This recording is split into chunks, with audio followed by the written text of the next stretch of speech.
तो बच्चों आज हम अध्याय 3 धातु एवं अधातु के जो अभ्यास प्रश्न है बच्चों उसको करते हैं। देखो इसमें पहला प्रश्न देखो, निम्न में से कौन सा युगल विस्थापन अभिक्रिया प्रदर्शित करता है। आपको छांटना है बच्चों कि ए बी सी डी जो ये चार ऑप्शन दिए हैं इनमें से कौन सा विस्थापन अभिक्रिया को प्रदर्शित करेगा।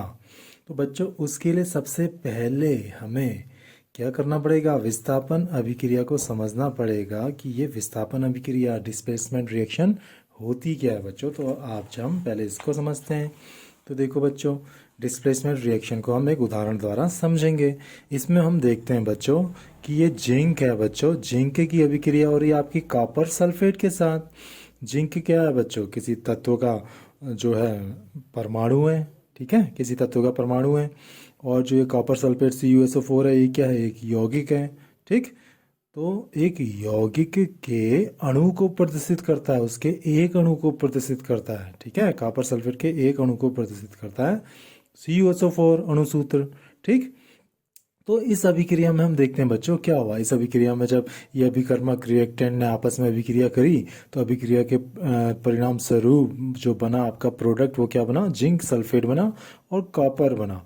तो आखिर ये हुआ क्या, तो देखो हम इसमें देखते हैं बच्चों, जो जिंक का परमाणु था उसने जो कॉपर सल्फेट यौगिक है उसके यौगिक में से, कॉपर के यौगिक में से कॉपर को विस्थापित कर दिया और उसके स्थान पर खुद ही प्रतिस्थापित हो गया। समझ गए।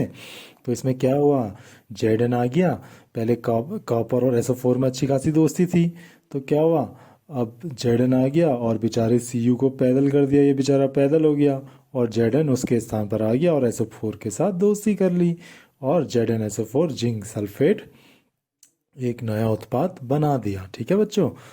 तो इसको अब हम ये समझते हैं कि इसने इसको क्यों हटाया और किन परिस्थितियों में हटा सकने में ये सक्षम हो सकता है और कब नहीं हटा सकता, ठीक है।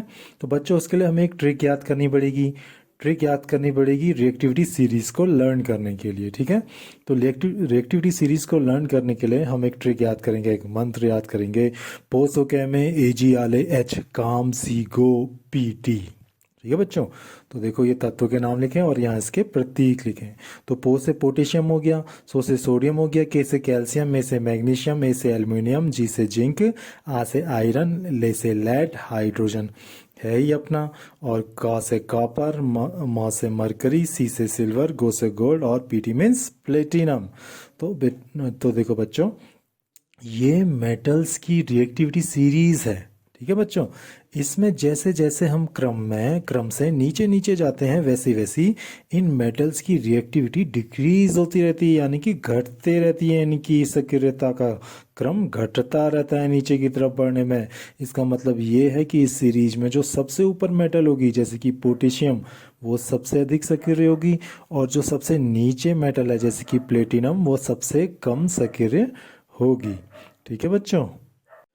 तो बच्चों देखो इसमें हम देखते हैं जो ये ऊपर की मेटल्स हैं, देखो इतनी जो मेटल्स हैं वो मोस्ट रिएक्टिव होती हैं और जो बीच की मेटल्स हैं बच्चों वो मॉडरेट होती है, थोड़ी कम रिएक्टिव होती है, और जो सबसे नीचे की है वो लीस्ट रिएक्टिव मेटल्स होते हैं, यानी कि सबसे कम सक्रिय होती हैं, ठीक है। तो रिएक्टिविटी सीरीज में हम देखते हैं ऊपर से नीचे जाने पर रिएक्टिविटी डिक्रीज होती है, यानी कि इनकी सक्रियता का क्रम घटता जाता है, ठीक। तो इसमें होता क्या है, इस अभिक्रिया के पीछे मंत्र क्या है कि ये अभिक्रिया कब संभव है। तो बच्चों हम इसमें देखते हैं कि जो मेटल अधिक सक्रिय होती है वो अपने आप से कम सक्रिय मेटल को उसके यौगिक में से विस्थापित कर देती है और उसका स्थान स्वयं ले लेती है और बेचारे को पैदल कर देती है। जैसे कि यहाँ देखो जिंक जो था वो कॉपर से अधिक रिएक्टिव था, यानी कि ये हर किसी के साथ रिएक्शन करना के लिए आतुर था, एकदम से हर किसी के साथ रिएक्शन करने के लिए तैयार था। और जो कॉपर थी बेचारी ये इससे कम रिएक्टिव थी, तो इसने इसको हटाया और जैसा कि होता है बच्चों की अधिक जो सक्रिय होता है उसको सभी पसंद करते हैं, तो SO4 ने भी इसको पसंद कर लिया और इसके साथ बॉन्ड बना दिया और ZnSO4 एक नया एलिमेंट, एक नया कंपाउंड बन गया बच्चों, ठीक है बच्चों। और ये कॉपर बेचारा पैदल हो गया, ठीक। तो इसी क्रम से इसी सीरीज के आधार पर हम इसको सॉल्व करने का प्रयास करेंगे। तो इसमें हम देखते हैं बच्चों इसमें क्या है, पहला NaCl विलयन जब कॉपर धातु से अभिक्रिया करती है, ठीक है बच्चों। तो इसमें देखते हैं कि देखो जो कॉपर है वो NaCl के साथ रिएक्ट कर रहा है, सोडियम क्लोराइड के साथ रिएक्ट कर रहा है। तो बच्चों अब हमें ये देखना पड़ेगा कि जो ये कॉपर है क्या रिएक्टिविटी सीरीज में ये Na से ऊपर है। ये Na से जब ऊपर होगी तभी तो बच्चों ये जो सोडियम के यौगिक में से सोडियम को प्रतिस्थापित कर उसके स्थान में आ पाएगी। इसका मतलब कॉपर को रिएक्टिविटी सीरीज में ऊपर होना चाहिए। तो यहाँ हम देखते हैं बच्चों जो कॉपर है वो रिएक्टिविटी सीरीज में ऊपर नहीं होता बल्कि नीचे होता है। ठीक है, सोडियम से नीचे है, इसका मतलब लेस रिएक्टिव है, कम सक्रिय है, तो ये इसको प्रतिस्थापित नहीं कर पाएगी बच्चों। तो इस कारण से क्या होगा, ये रिएक्शन संभव नहीं हो पाएगी। ठीक है बच्चों, इसी प्रकार से हम दूसरा देखते हैं MgCl2 विलयन एवं एल्युमिनियम धातु। तो इसमें हम देखते हैं बच्चों कि जो ये एल्युमिनियम है और प्लस ये MgCl2 धातु है। ठीक, तो इसकी आपस में जब रिएक्शन होगी तो क्या ये रिएक्शन संभव है। तो इसके लिए क्या होना चाहिए बच्चों, जो ये एल्युमिनियम है ये सक्रियता के क्रम में इससे ऊपर होना चाहिए। ठीक है, सीरीज में। तो क्या Al Mg से ऊपर है, देखो Al Mg से ऊपर है, नहीं उल्टा है, Mg Al से ऊपर है, तो ये अधिक सक्रिय है, तो ये बेचारा इसको प्रतिस्थापित नहीं कर पाएगा, तो ये रिएक्शन भी संभव नहीं है बच्चों। ठीक है, इसी प्रकार से FeSO4 विलयन यानी कि जो आयरन सल्फेट है वो जब सिल्वर धातु के साथ अभिक्रिया करता है, तो सिल्वर धातु हम ये देख लेते हैं, आपका सिल्वर धातु हो गई Ag। ठीक है बच्चों, Ag सिल्वर हो गई प्लस FeSO4 आयरन सल्फेट के साथ अभिक्रिया कर रही है। तो इसके लिए क्या होना चाहिए, जो Ag है बच्चों उसको Fe से अधिक सक्रिय होना चाहिए, यानी कि Ag को Fe से ऊपर होना चाहिए। तो यहाँ देखो Fe कहाँ है, Fe ये है, और Ag कहाँ है, Ag तो इतने नीचे है बल्कि और नीचे है, तो इससे कम सक्रिय है Ag। तो जो कम सक्रिय है वो अपने से अधिक सक्रिय को प्रतिस्थापित कर पाएगा, नहीं कर पाएगा, तो ये रिएक्शन भी संभव नहीं है।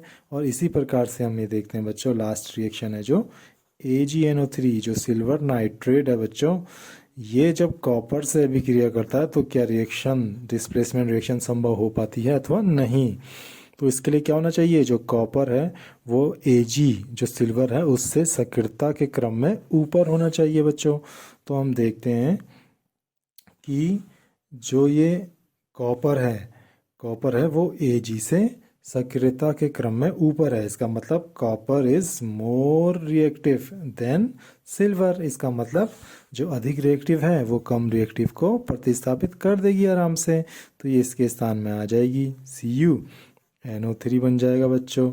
और जो ये बेचारा Ag है ये बेचारा निराश पैदल हो गया, बेचारा अकेला हो गया। ठीक है, अब जो ये बना बच्चों, ये हमारा जो नया कंपाउंड बना है, ये जो नया प्रोडक्ट बना है बच्चों, अब हमें इसका फॉर्मूला देखना है कि ये सही है कि नहीं है। इसके लिए हमने कक्षा 9 में पढ़ा था बच्चों कि किस प्रकार से अणुसूत्र लिखते हैं। तो Cu और NO3 को हम लिख लेंगे। हम जानते हैं कि Cu मेटल है, इस पर 2 पॉजिटिव चार्ज होता है, और NO3 जो है बच्चों इस पर 1 चार्ज होता है, इसे हम नाइट्रेट बोलते हैं और ये कॉपर बोलते हैं। इसके ऊपर जितने पॉजिटिव चार्ज है उसको हम लिख लेते हैं इधर, और जिसके ऊपर जितने नेगेटिव चार्ज है उसको लिख लेते हैं। हमें सिर्फ संख्या से मतलब है, ठीक है, पॉजिटिव या नेगेटिव से कोई मतलब नहीं। तो इसका अंक इस पर चढ़ जाता है, इसका अंक इस पर चढ़ जाता है, तो उसमें सूत्र को लिखते हैं बराबर ऐसे।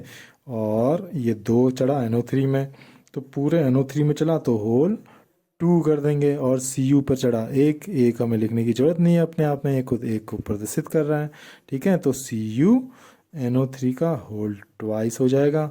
और Ag, यहाँ देखो बच्चों क्या ये रिएक्शन बैलेंस है, Cu कितना हो गया, 1 हो गया, Ag कितना हो गया, 1 हो गया, NO3 कितना है, 2 है, तो यहाँ हमें 2 करना पड़ेगा, और यहाँ भी हम 2 कर देंगे, तो ये इक्वेशन बैलेंस हो जाएगी।